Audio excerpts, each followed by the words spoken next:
It's my job, sir. Hey, man, just relax, man. Just relax, sir. Mr. Rock, you gotta relax, man. He's not gonna... Dwayne "The Rock" Johnson, one of the most famous people on the planet. Somewhere along the way, the actor inside him got buried beneath the brand that is The Rock. And now, we don't see Dwayne Johnson, the performer. We see The Rock, the persona, the franchise, the motivational machine. But the thing is, this guy can seriously act. We've seen it before. Great actors who became brands. Sylvester Stallone, Vin Diesel. They started out chasing truth, emotion, the craft, the art of acting, and ended up just chasing box office numbers. The abilities he displays in Stay Cool, The Mummy, Walking Tall. These earlier films are great. He was fresh, hungry, new on the scene, wanting to prove his acting chops. And they are solid performances. They have lots of nuance and method to pass as good acting. I bought a brand new suit. I bought new shiny red boots. I got my new headshots done. I even prepared a monologue from Bring It On. Basically, Dwayne Johnson can do things that make him an A-lister. But you got to remember, when you're doing a monologue, you don't do both parts of the conversation. You choose one continuous speech. And you might think about doing a part that's written for a man. Right. He holds the screen, he can be still, he can do the 1,000-yard stare for real, and it's believable. This was the period where Dwayne was working hard on becoming a serious actor. He's a born performer and has insane work ethic, which has made him excel in whatever he puts his mind towards. And if you just watch these films, there's evidence enough to show that Dwayne Johnson can do real acting. The films are Gridiron Gang, Snitch, and Faster. These are the pinnacle for me that show his best acting. In Snitch, he plays a father, a regular man caught between his son, the cartel world, and the law. It's not just muscles and mayhem, there's restraint. You see fear, determination, and love. His eyes do most of the work. That 1,000-yard stare, for once, fits perfectly. He's not The Rock here. He's a dad trying to save his kid, and that's where the acting happens. Not in transformation, but in truth. He's this big, jacked guy, and that's fine. It works for this character.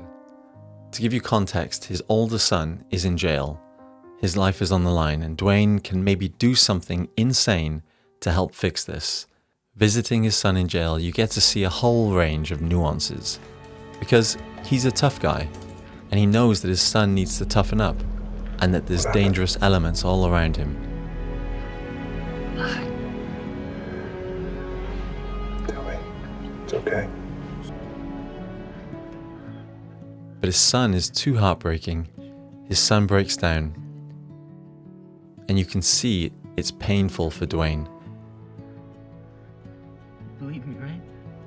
Of course. It's a great performance by his son for Dwayne to play off. I should be It's not cheesy or overacted. It's very well done. Jason, don't cry. Don't cry, Jason. Not in here. Listen to me, Jason. You have to. His stare in his truck. You can feel the pain and concern he has for his son's safety, and you can see the decision he's about to make. And if you look closely, he's not playing to the camera. He's not doing any fancy acting tricks with his eyes or face. He's staring, and he is in deep thought, for real. This is true acting. And why this works well for him is because Gridiron Gang and Snitch, they don't ask Dwayne to disappear into a character. They ask him to be himself, truthfully. They fit him perfectly as opposed to him trying to fit the character. In Gridiron Gang, he's coaching real kids, reacting in real time. In Snitch, he's a father, and you feel the personal connection to his son. They're both based on true stories, and that realism brings out the best in him. It's not about pretending to be someone else, It's about using who Dwayne is to tell a story that matters. He's not there for himself, the actor, the brand. Instead, he's there to deliver this story. The story is the focus. My father said I was a waste of his time and his money. Your father was a loser, Willie. My old man was the same way. And it helps that the subject matter that he, as a normal person, can react to. He can relate as a father. He knows about football, the team spirit involved, because he lived that life as well. Forgive him and move on. Forgive him. Forgive him. He doesn't have to do research. He's lived parts of these stories for real. Unlike other films where he has to come up with backstory, he has to work hard at creating different worlds. Once The Rock got so famous that the media machine and studios decided what they would sell, they basically pushed Dwayne Johnson in that direction. The Rock became a franchise. The bigger the movies got, Fast and Furious, Jumanji, Black Adam, the smaller the acting moments became. He stopped playing real characters. He started playing The Rock. And maybe that's fine.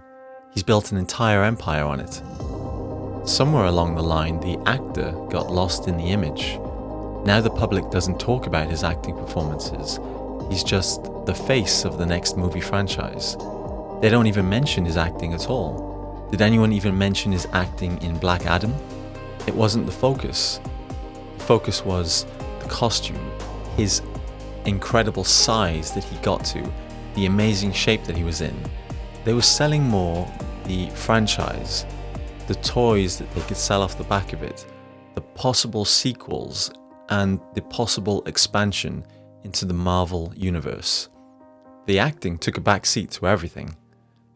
The Rock was enough to sell the movie. They talk about his gym, his tequila brand, his social media presence. It's not about art anymore, it's about persona. And the problem with that is persona fades. Popularity is unstable. In fact, the way the world is now, the higher your image climbs, the harder the fall when people move on, or when you say something they don't like. That's why truth lasts longer than trends. Real acting doesn't age, but branding does. However, maybe things are shifting. In 2025, Dwayne Johnson is returning to serious drama with The Smashing Machine.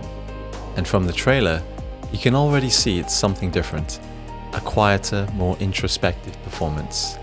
But I'm going to be honest, it just looks like he's trying to reach for something different, to transform. Now, why would he want to do that?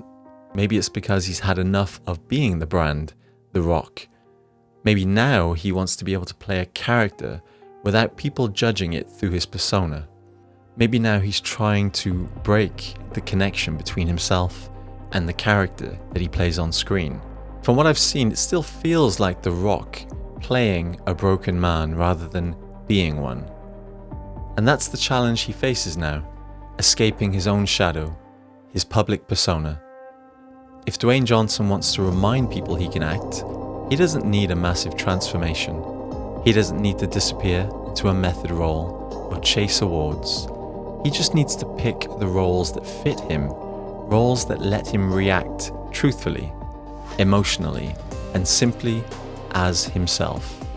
Because the truth is, when The Rock stops acting, he's actually pretty good. I hope you kill them all! That's the guy we believe. That's the guy who can move us. Gridiron Gang. That's real acting. Real reactions from the team. Real tears discussing the violence in youth. Well, how long did it take you to forgive your dad?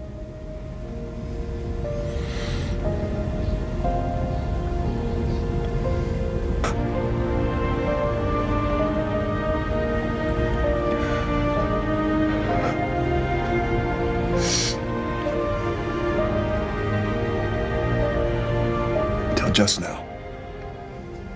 Snitch, the pinnacle, real family, real desperation of a father willing to do anything to save his son, and you feel it. You didn't take the easy way out. Not setting up one of your friends. I couldn't do what you did.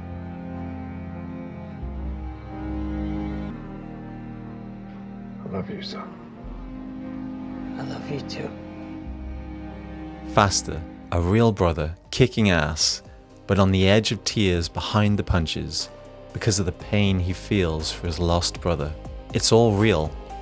We watch it and we can relate to and feel Dwayne Johnson's grounded performance. Even the biggest star in the world doesn't need to hide behind the brand. Sometimes the most powerful performance is just being real. The Rock doesn't need to try to prove he can act. He just needs to be Dwayne Johnson.